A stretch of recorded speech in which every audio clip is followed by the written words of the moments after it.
Hello everybody, welcome back to Polymath.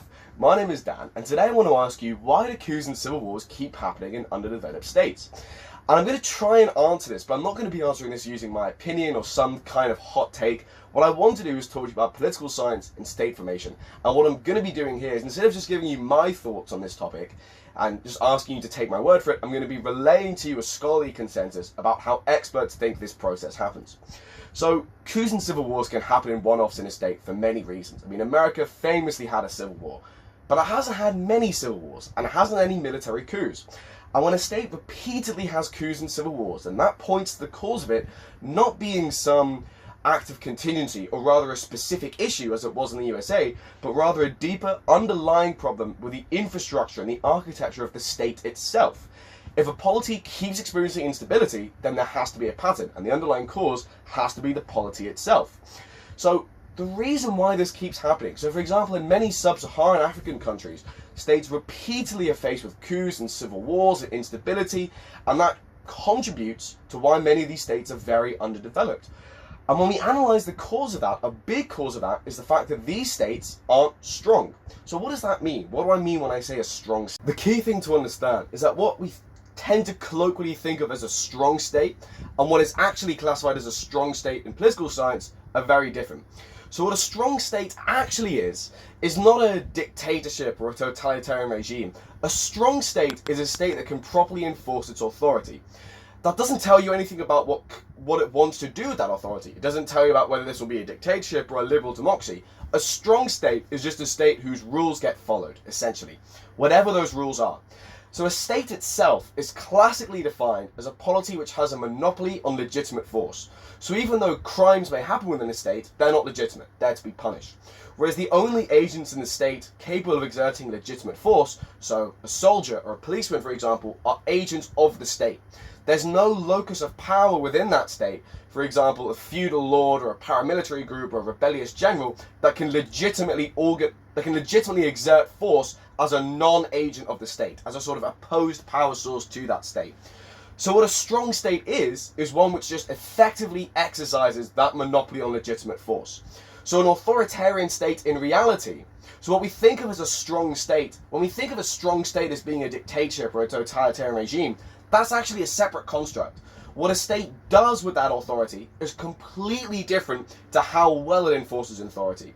So what a state does with its authority, whether a state is libertarian or authoritarian, is a completely separate construct. And an authoritarian state is one which intervenes a lot in the lives and the business of its citizens on a daily basis. So for example, dictatorships like China, Russia, are on the authoritarian end of this spectrum. But all states fall somewhere within this spectrum. Liberal democracies in the West fall on the libertarian end of that spectrum. They don't intervene, or restrict rather, the lives of their citizens in the same way on the day-to-day basis. And on the far end of that libertarian authoritarian spectrum, we have totalitarian states which intervene in every aspect of a citizen's life and restrict every aspect of a citizen's life. But the key thing to understand is that these are separate things. So liberal democracies in the Western world, for example, are very libertarian. They restrict a citizen's life as little as possible, but they're very strong. So for example, when the UK passes a law, that law gets obeyed. There's no alternate locus of power, such as a feudal nobility, or a church hierarchy, or the army, or tribal clans, which can resist the commands of the central government. Whereas if the UK had to contend with other sources of power, if the central government had to contend with other alternate sources of legitimate force, then it wouldn't be a weak state. It would be a weak state. It wouldn't be a strong state. Now the UK did actually used to be a weak state, as did all other Western states in the Middle Ages. So due to the weakness of states in the Middle Ages, internal violence was endemic. So for example, if we look at the internal Kingdom of France, for example, so if we look at the Kingdom of France in the Middle Ages, or if we look at the Kingdom of England in the Middle Ages, internally there was lots of violence within these states because the central government did not have a monopoly on legitimate force because it wasn't strong enough to enforce that. So for example, in many European states in the Middle Ages, within a state, different noblemen, both sworn vassals of the king, would often go to war with each other independently, and different knights would go to war with each other independently. Now the result of this is lots of violence, suffering and injustice, because the way that knights and noblemen tend to go to war with each other was by attacking each other's resource base. i.e. massacring the peasants under their enemy nobleman's command, which means that if you were a peasant, you could be attacked at any time by some alternate locus of power within the state, i.e. a member of the feudal nobility, and there was no redress for that. You were completely vulnerable to that because the state wasn't capable of enforcing its authority and therefore punishing other uses of force within its borders. So the result of a weak state is by definition essentially suffering, injustice, violence, because within a weak state there's no monopoly on legitimate force. So force that is against individuals living in a state can go unpunished. Now in an authoritarian state, the central government can also commit lots of violence and injustice and wreak lots of suffering, and there can be lots of human rights abuses, as we see in fact in many authoritarian states today. But the key point to make is that though a strong state may use the power bestowed in its central government for good or for ill, in a weak state there will automatically be internal violence because that internal violence can't be controlled in the same way. So let's switch to today. In the United Kingdom, although there's crime, there's no legitimate unpunished internal violence. There's no noblemen going to war with each other. There's no paramilitary groups running around. There's no rebellious generals attacking each other and attacking people. The state is this sort of, the central government is this massive enforcing entity. So what's referred to by this famous political philosopher called Thomas Hobbes as a leviathan. It's this massive superordinate entity ruling over all citizens and enforcing peace between citizens and making sure that any alternate use of force is illegitimate. And there's no coups or civil wars because the political entities which might launch a coup or which might begin a civil war, such as a rebellious general or local elites or feudal aristocrats or different clans, these don't exist. None of them can resist the central authority of the state. So as I mentioned earlier, although countries like England and the USA have had civil wars in the past, these have been one-off events due to specific historical and political conditions, often over a single issue. So in the USA, that single issue was slavery. Some people tend to deny that. I'm going to do a Polymath episode on that at some point. It was undoubtedly slavery. That is beyond serious academic debate. But don't take my word for it. Go and read a history book about it. If just Google search what caused the American Civil War journal article, because that way you're getting a scientific, evidence-based academic article rather than some random person's opinion. But anyway, I digress. That civil war was over a single issue. In the UK, the civil war was fought over the power of the monarch. Again, that's a single issue. What we don't see in these countries are repeated civil wars caused by peripheral elites in the edges of the country breaking away from central command. So the reason why so many countries in, say, Latin America or the Caribbean, and especially sub-Saharan Africa, keep having military coups is because the state isn't as strong. It's not, the central authority does not enforce that monopoly of legitimate force in the same way that other stronger states are able to do. So the states in Latin America or the Caribbean do vary in strength. At different moments in time, they might be stronger or they might be weaker, but their average level of strength is lower than the average level of strength of Western countries, for example. And sub-Saharan Africa is characterized by the weakest states of all. So in sub-Saharan Africa in the 20th century, there's been lots of conflict, but the great majority of that conflict has not been between states. We're not seeing interstate conflict when we look at the history of violence in sub-Saharan Africa in the 20th century, but we see lots of intrastate conflict, lots of coups, insurrections, rebellions, civil wars, militias. So for example, militant groups like Al-Shabaab or the Janjaweed or M23, all these militant groups run essentially committing huge amounts of war crimes and causing a massive proliferation of violence and injustice, but they can't be stopped because the central authority isn't powerful enough to stop them. So this is a really, really important reason why sub-Saharan African states often have such low HDI, such low levels of safety, and they keep having brutal civil wars. The most extreme example of this being Somalia, where no state exists, and therefore there's zero barriers to any violence that might be committed by clans or militias. Although in Somalia, there is in fact a political unit called Somaliland. So if you look at the Somali coast, although it's not on maps, because Somaliland hasn't been officially recognized, this sort of de facto state has managed to assert authority over a small area, and exactly as you'd expect, in that small area in the Somali coast, HDI and safety are much, much higher, because there is now a greater ability to enforce an end to internal violence. So the key question is here, why are sub-Saharan African states not as strong?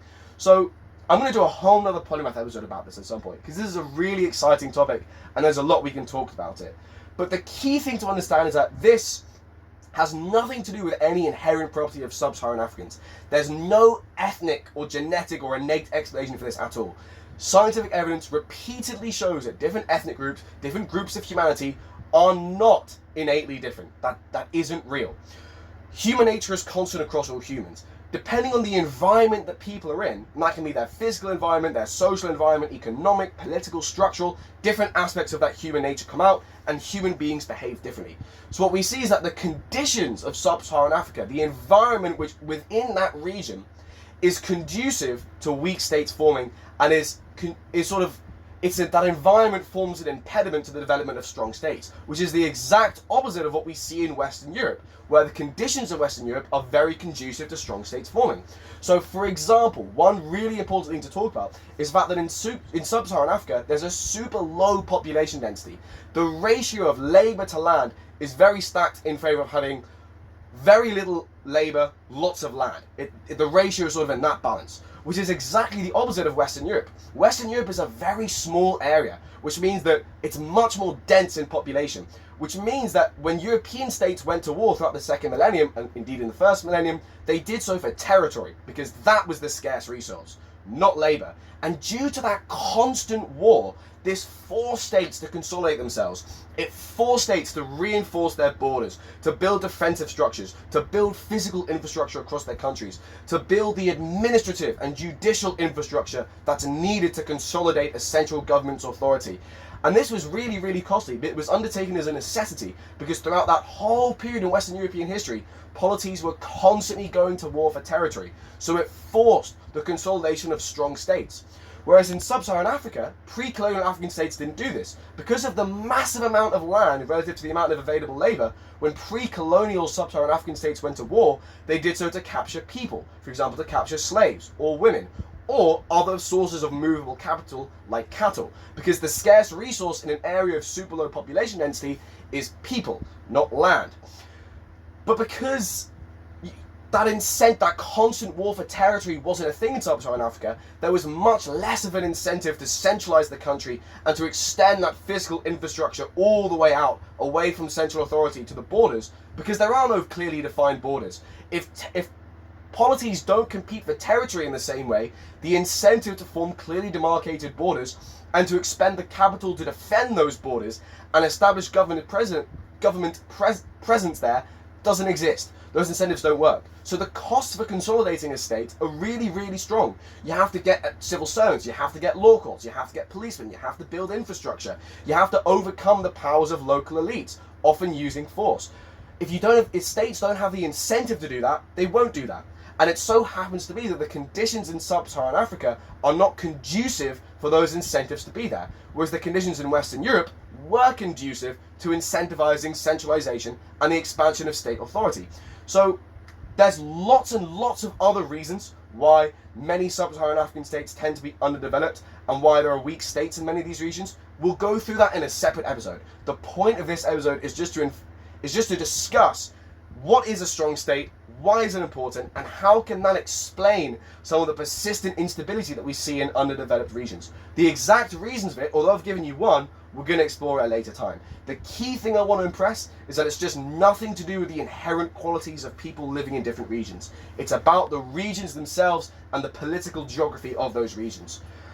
Another thing that's, I think, also important to comment on is up until recently, a lot of research in state formation in general, and international relations and in political geography focused on Western Europe. But again, Western Europe is this very specific combination of conditions where you have a very high population density, a very small amount of land for the amount of labour that's available, and where that land is characterised by lots of different peninsulae, lots of different mountain ranges, which tends to fragment it into lots of different polities. This is a really unique combination of conditions. So that political geography of Western Europe is actually, as we'll also explore in another episode, a really important reason of why it was Western Europe specifically that began to colonize other regions and industrialize and create modern politics and conquer the world.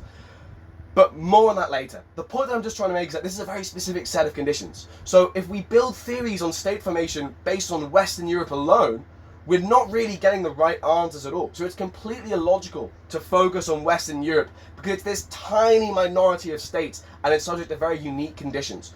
So the fact that in sub-Saharan Africa conditions are very different is testament to the fact that when we research this kind of thing, we can't focus on a specific region, which you probably know because that inherently makes sense, but until recently, loads of research just focused on the Western European experience. So this is a good development in scholarship. It's a positive thing to happen. So in summary, a strong state coupled with a libertarian government, for example, as we see in Western states, is generally good for the reduction of internal violence. A weak state with any form of government, although weak states tend to have authoritarian governments, is bad due to the control of internal violence. And that internal violence may be perpetrated by alternate sources of power as well as the state itself. And then a strong state with an authoritarian government, often violence and injustice is perpetrated by the central government. So the sort of ideal combination for the reduction of human suffering and injustice is a strong state with a libertarian government. But the key point to emphasize is that these two are not mutually exclusive, and a strong state is not the same thing as an authoritarian government. And that is today's episode. I hope that you guys enjoyed. I hope you guys found this useful. It's really enjoyable for me to talk about this kind of thing. So thank you very much, and I hope you have a lovely day. Take care.